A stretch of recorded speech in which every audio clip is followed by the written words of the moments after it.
Hello, Nikushin here. Today, an episode that is a little bit on the obligatory side, because I will do what every other Minecraft YouTuber right now does, and that is to explore the new stuff out of the Trails&Tales update, like bamboo blocks and armor templates and sniffer eggs and cherry blossom biomes and other stuff. But before we jump into it, just reminiscing about the stuff that happened one episode prior, the Ancient City run. Who was I happy to finally find a golden apple and the other side music disc. They were quite special for me, but after 5 more Ancient City runs, not anymore. I think you may be able to see why that is the case. Sadly, still no silence armor trim, only the ward one. It's more rare, so it's okay. I'm not upset yet. Okay, honestly, I'm a bit too pessimistic right now. Let's celebrate that anyways. Okay, enough celebration. We have work to do. Let's go. And so, after crafting my brush, I flew to the ungenerated terrain located near some warm biomes, because my first goal were some warm ocean ruins, the location where Sniffer eggs can be found. And I was quite amazed to get one right from my first suspicious sand. I still stayed a little longer because I not only wanted to have some of the pottery shards, I also wanted to have a second sniffer egg for breeding purposes. You can, by the way, also get sus sand in item form by letting it fall through 2 cobwebs. It drops itself in item form after 30 or so seconds. I really like that archaeology addition. It brings purpose to structures that you would have normally skipped without even blinking an eye. Though I have to see how that plays out after a couple of months, but this is a thing for the long term. And safety back at home. And I even got 4 sniffer eggs, a nice amount of shards.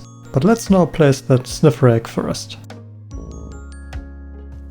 And here we have the cute little baby sniffer. I think it's called a snifflet in that regards. And we also have his big brother, the grown-up sniffer. Which is still quite cute, but maybe because of the slower walking animation it looks more relaxed and chill. In all honesty, the sniffer was my least favorite mob in the mob vote, but now having him in the game, I have to say I'm not even mad. Probably the easiest way to automatically collect the ancient seeds. Push a note block into a hopper minecart, put a skulk sensor next to it and let some allays fly around it. The allays will be bound to the note block and then they happily collect the seeds that the sniffer stick out. The seeds cannot be put simply on any grass block, you first have to grow them on farmland. You can also bone meal them, by the way, so that works like every other plant. And if they are grown up, you can then harvest them. Is that grown now? Yes, it is. And when you have grown them this way, you can now plant them wherever you want, like any other flower. And not to forget, one of the, well, nice additions that not everyone talks about, you can waterlog Shriekers now, so this door here will never scream at me anymore. I destroyed it. Oh yeah, sure. Nice and silent. For a long time now, I run through these hallways and think they are quite brown. And now there is the new type of wood, the bamboo blocks, and maybe this is the perfect flooring block for this little floor here.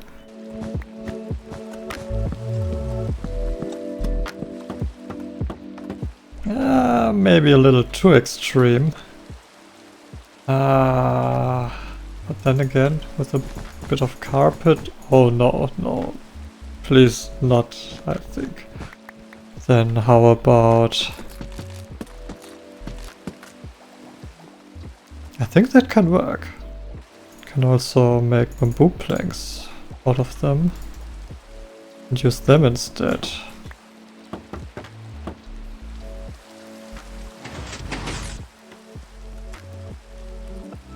They look exactly the same. I'm not sure. I'll leave it like that for now, but please tell me in the comments what you prefer, because it's very bright now. And the texture is also very extreme in my opinion. After playing around with the new floor design, I now have myself some leftover bamboo logs, the stripped variant. And the stripped logs are also the thing that is needed to craft hanging signs, so let's also try that one out. Or they aren't. Hanging signs. Oh, chains, yeah, sure. One sign per log is quite okay. There are two ways of placing the hanging signs, one by doing it normally and the other one by holding shift click. On the normal way it's like shown in the crafting recipe with the two chains parallel to another, and here they are connected. And also not to forget the third method, and that is sideways. And then we have this bar here, I think that even has a hitchbox. Yes, it has. Now we can click on the sign, also a new addition that is quite nice, and then we can write storage room. Why not? Let's get rid of that sign here. Yeah, why not? It works. And don't forget that we now have the new emoji font provider, bringing us a lot of more possibilities in terms of emojis and all the UTF characters, you know. Suck a bottle, for example, is quite a nice one.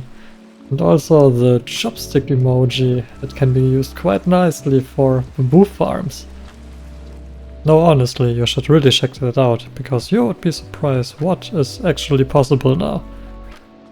Now the pottery shards should work quite intuitively, so we can place them in this cross shape. It's not really a cross, but you know what I mean. And we can supplement them by using bricks. And then we have our decorated pot that can be placed anywhere we want, for example right here. Yep. Should be good if we can see the back side as well. Here we have our brick side, and the other three are the ones that were made with shirts. And we cannot put anything inside of the pot, but instead we can use a flower pot, put it directly on top. It fits perfectly well.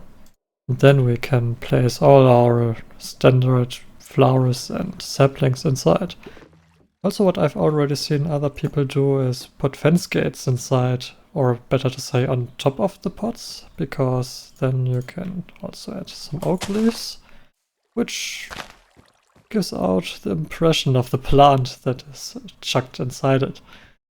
Alternatively, if you want, you can also use the flower pot again and the bamboo stick, which is a little bit more on the green side, but this little leaf here might look quite nice. And now to wrap up my Trails&Tales journey, let's quickly find Cherry Blossom Biome 2.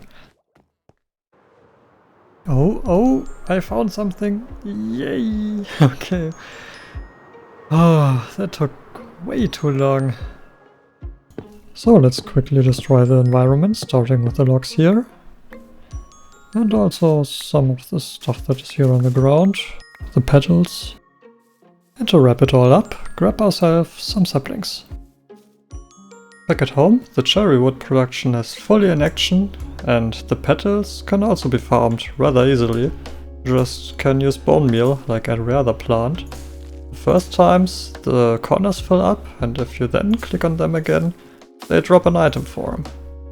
If you don't want to do that by hand, if you're too tired of clicking, you can also use a dispenser for that, like every other plant that works the same.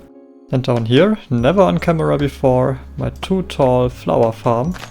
You can put your flower here, click that lever, and you get flowers. It's also bone meal based, who would have guessed? Well, there is no collection system. Well, you're the collection system, so if you AFK that thing, look out for the place that you have in your inventory. And I thought it was a no-brainer to add a bit of redstone that makes it possible to push that block here up, so I can place the petals right here, and then they work like the too tall flowers, You can just stay here and collect your petals, I guess. Yes, what's left for me are the bookshelves, the chiseled ones, the armor templates and the trail ruins. And I found some trail ruins, I can maybe show a little bit of them in the background while I talk about the chiseled bookshelves and the armor trims. For the chiseled bookshelves, I think I first have to expand my library before I implement them in it, because I think they deserve a little more than just throwing them in a corner. And for the armor trim, I want to first find a lot of armor trims and then make up my mind about the design that I want my armor to have, so they will be postponed also. About the trail ruin that you are seeing in the background, I set for myself the goal to don't mine any of the original ruin blocks, so no terracotta, none of the mud blocks, nothing. It's also possible to just destroy everything, probably even the easier method, I don't know, I haven't tested that yet. But for me that's not the intended way, since it is archaeology that you are supposed to do. If you really want to hunt for one of these ruins, I would recommend to watch the wiki first, because there are only very specific biomes these ruins can generate in. So much about the 1.20 update stuff. I think I have a little bit more time left and I really want to make some more progress on the infrastructure on my Ghast hill. If you don't know what the Ghast hill is because you're new to my channel, let me give you a quick recap. The Ghast hill was first discovered in 1955 by Professor Dr. Gazilius. I said a quick recap. Fine.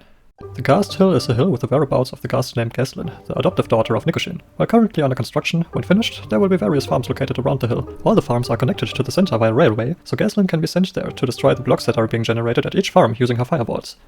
Now I'll just continue where my narrator self has left me off, and that is, what would happen with the items that are being generated? Would they be stored locally at each farm? Definitely not.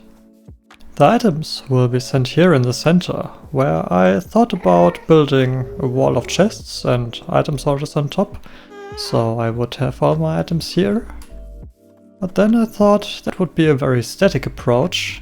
I instead want to have a shulker box loader that not only switches to an empty shulker box if the previous one is full, but also when the item type changes, which happens when I switch to another farm. And I can just detect the change of the item type by using an impulse SV item filter. When a different item appears, it will not be filtered, but instead moves on, which we can detect quite simple. We now need to replace the current shulker box with an empty one, but not without getting rid of these two items that are currently being held in the filter. We do that by shortly powering the torch here, and the items are gone. Or are they? Nope, sadly there is one left. The problem that we are facing now is that if we power the torch again, we would not only put our carrot in the shulker box here, we would also drain the first junk item out of the upper hopper. We cannot really stop that from happening, but we can embrace that problem and work with it by placing a third hopper underneath and locking it up with the same junk item that we have above. Any junk item that makes it into this hopper now will be filtered out by the hopper below, and all we have to do is now get it back into the top hopper again, presumably with a couple of droppers. With the system prepared like that, the next item that comes in will reassemble the filter and the process can start anew. So the smooth zone that started the process is now in the item filter and can now be sent through the shulker. Oh, I haven't changed the shulker. Yeah, now we have a mixed box. That shouldn't happen. Obviously we have to change the shulker box to an empty one, otherwise the whole process doesn't make any sense. And here you can already see the item filter that I have just explained, with the addition of the droppers that will then later put the junk item back to the upper hopper again. And this chunk of redstone will now make this step automatic, so if we have now our filter again with the golden carrots will be sent through the barrel, and if we now would have another item that would be flushed over this item filter, it wouldn't be picked up. Instead it would go over this pressure plate here, and that will clear out our item filter, our hopper here, so all the items that were there would be in the barrel now. By the way, just a cool little trick. If you know that you can replace blocks in Creative by pressing left and right click simultaneously, you can also do that in Survival with insta-mineable blocks like scaffolding. It should be it. We can test it now. We currently have nothing in it, so let's throw in some scaffolding. Okay. That should now filter down. Oh my god, I have just... Making it short, I have cutted the redstone line with the ice block, but that is fixed now. Golden carrots next. Yeah. Just like that. They're hold here now, until the system is done with changing. And now it's a golden carrot filter. As you see, no shulker box is mixed. Every shulker box only has its own items in it. So we can send that bunch to the actual storage now. Now we can just throw the shulker boxes that are filled in the chest and we are good. But instead I thought about a system that showcases the shulker boxes that we have. Like this, for example. Yeah, exactly. Okay, something like that. We'll see. So if we get rid of the torch here, the system should fire, and we should... The heck? We flick that lever here, the shulker boxes will go through. They pop up one after another, and the remaining ones will be sent into the chest that is in the corner there.